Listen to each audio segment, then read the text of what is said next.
നമസ്കാരം, കലാകൗമുദി ഓൺലൈനിലേക്ക് സ്വാഗതം.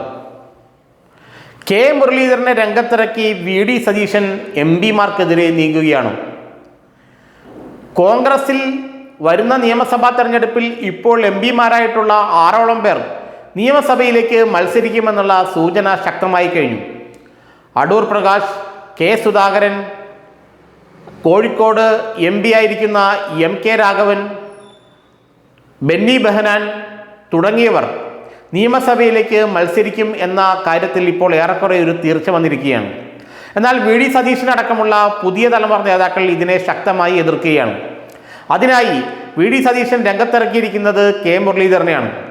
എംപിമാർ ആരും മത്സരിക്കേണ്ട എന്നാണ് ഹൈക്കമാൻഡിൻ്റെയും പാർട്ടിയുടെയും തീരുമാനമെന്നും അതുകൊണ്ട് പുതിയ ആളുകൾ വരുന്ന നിയമസഭാ തെരഞ്ഞെടുപ്പിൽ മത്സരിക്കട്ടെ എന്നുമാണ് കെ മുരളീധരൻ ഇന്ന് പറഞ്ഞത്.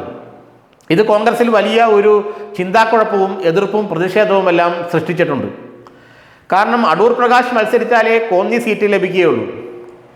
തൃക്കാക്കര സീറ്റ് ഒരു പക്ഷേ ഇത്തവണ UDF നഷ്ടപ്പെട്ടേക്കാം. അത് നിലനിർത്തണമെങ്കിൽ ബെന്നി ബെഹനാൻ അവിടെ സ്ഥാനാർത്ഥിയായി വന്നാലേ നടക്കുകയുള്ളൂ. അതുപോലെ തന്നെ കണ്ണൂരിൽ നിയമസഭാ മണ്ഡലത്തിൽ സാക്ഷാൽ കെ സുധാകരൻ മത്സരിച്ചാലേ ആ സീറ്റ് ഇനി കോൺഗ്രസിനായി തിരിച്ചു പിടിക്കാൻ പറ്റുകയുള്ളൂ. കൊയിലാണ്ടി പോലത്തെ ഒരു സീറ്റിൽ MK രാഘവൻ നിന്നാൽ മാത്രമേ അത് കോൺഗ്രസിനും തിരിച്ചു പിടിക്കാൻ കഴിയുള്ളൂ. അങ്ങനെ 4ഓ 5ഓ എംപിമാർ മത്സരിച്ചാൽ മാത്രമേ കോൺഗ്രസിന് ഒരു 6 നിയമസഭാ സീറ്റുകൾ കൂടുതലായി പിടിക്കാൻ കഴിയുള്ളൂ. രാജ്മോഹൻ ഉണ്ണിത്താനെ പോലൊരാൾ ഉദുമയിൽ നിന്നാൽ, ഉദുമ നിയമസഭാ മണ്ഡലത്തിൽ നിന്ന് മത്സരിക്കാൻ രാജ്മോഹൻ ഉണ്ണിത്താൻ ആലോചിക്കുന്നു എന്ന് കേൾക്കുന്നുണ്ട്. അങ്ങനെ നിന്നാൽ ഉദുമ സീറ്റും കോൺഗ്രസിന് പിടിച്ചെടുക്കാൻ കഴിയുമെന്നത് ഒരു യാഥാർത്ഥ്യമാണ്.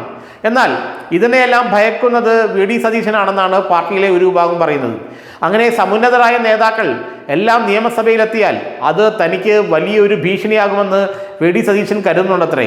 അതുകൊണ്ട് അദ്ദേഹം കെ മുരളീധരനെ രംഗത്തിറക്കി ഇവരെ തടയാനുള്ള ശ്രമം നടത്തുകയാണെന്നും എംപിമാർ നിയമസഭാ തെരഞ്ഞെടുപ്പിൽ മത്സരിക്കുന്നത് അത് ലോക്സഭാ ഉപതെരഞ്ഞെടുപ്പിന് അനാവശ്യമായി വഴിവെക്കുമെന്നും അത് ഹൈക്കമാൻഡ് തടയണമെന്നുമാണ് വി ഡി സതീശൻ പക്ഷം ആവശ്യപ്പെടുന്നത്.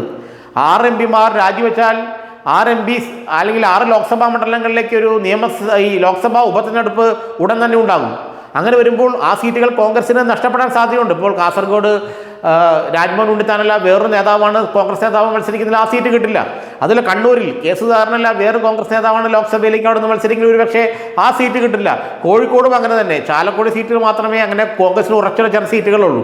അതുകൊണ്ട് ഇവരെ പാർലമെന്റിൽ നിന്ന് തിരിച്ചു വിളിച്ച് നിയമസഭയിലേക്ക് മത്സരിപ്പിച്ചാൽ കോൺഗ്രസിൻ്റെ കയ്യിലിരിക്കുന്ന ലോക്സഭാ സീറ്റുകൾ നഷ്ടപ്പെടുക എന്നത് മാത്രമേ സംഭവിക്കുകയുള്ളൂന്നും അത് പാർട്ടിക്ക് ലോക്സഭയിൽ ആളെണ്ണം കുറയ്ക്കാൻ, മെമ്പർമാരുടെ എണ്ണം കുറയാൻ സഹായകമാകുമെന്നും അത് BJP വിരുദ്ധ പോരാട്ടത്തിന് കൂടുതൽ അല്ലെങ്കിൽ BJP വിരുദ്ധ പോരാട്ടത്തെ ദുർബലപ്പെടുത്തുമെന്നും വി ഡി സതീശനെ പിന്തുണയ്ക്കുന്നവർ വാദിക്കുന്നുണ്ട്. അതുതന്നെയാണ് മുരളീധരൻ പറഞ്ഞത്. വി ഡി സതീശൻ എന്താണോ ആഗ്രഹിച്ചത് അതാണ് കെ മുരളീധരൻ ഇന്ന് പറഞ്ഞത്. എംപിമാർ ലോക്സഭാ സീറ്റ് ഉപേക്ഷിച്ചുകൊണ്ട് നിയമസഭയിലേക്ക് മത്സരിക്കരുത്, അത് ഹൈക്കമാൻഡ് അനുവദിക്കില്ല എന്ന്. ഏതായാലും ഇങ്ങനൊരു ചർച്ച മനഃപൂർവ്വം വി ഡി സതീശൻ ഉയർത്തിവിട്ടതാണെന്ന് ഈ എംപിമാരെ അനുകൂലിക്കുന്നവർ പറയുന്നു. കാരണം 6 എംപിമാർ മത്സരിച്ചാൽ 6 നിയമസഭാ സീറ്റ് കോൺഗ്രസിനും UDF ലഭിക്കും എന്ന് വെച്ചാൽ ഭരണം കിട്ടുമെന്നർത്ഥം. അങ്ങനെ വരുമ്പോൾ അത് മത്സരിച്ച് ഇവർ ജയിക്കുകയല്ലേ വേണ്ടത്, അല്ലാതെ ഒരു ലോക്സഭാ സീറ്റ് പോകുമെന്ന് വിചാരിച്ച് കേരളത്തിൽ ഭരണം കിട്ടാതിരിക്കണോ എന്നുള്ള ചോദ്യമാണ് എംപിമാരെ അനുകൂലിക്കുന്നവർ ഉയർത്തുന്നത്. ഏതായാലും കെ മുരളീധരനെ രംഗത്തിറക്കി വി ഡി സതീശൻ ഒരു 1.5 പണിയാണ് നടത്തിയത്. കാരണം ഈ എംപിമാരെ ഒരു കാരണവശാലും നിയമസഭയിലേക്ക് അടുപ്പിക്കാതിരിക്കാനുള്ള എല്ലാ തന്ത്രങ്ങളും അദ്ദേഹം പയറ്റുന്നുണ്ട്. കാരണം പുതിയ ആളുകൾ ജയിച്ചു വന്നാൽ മാത്രമേ വി ഡി സതീശന് അല്ലെങ്കിൽ അദ്ദേഹത്തിന് അനുകൂലമായി നിലപാടെടുക്കുകയുള്ളൂ. നിയമസഭാ യോഗത്തിൽ മുതിർന്ന നേതാക്കൾ ഒരുപക്ഷെ അദ്ദേഹത്തിന് അനുകൂലമായി നിലപാടെടുത്തില്ല എന്ന് വരും. അത് ഭയന്നാണ് അദ്ദേഹം കെ മുരളീധരനെ രംഗത്തിറക്കിക്കൊണ്ട് ഇത്തരം നീക്കങ്ങൾ നടത്തുന്നതെന്നാണ് കോൺഗ്രസിലെ ഒരു വിഭാഗം പറയുന്നത്.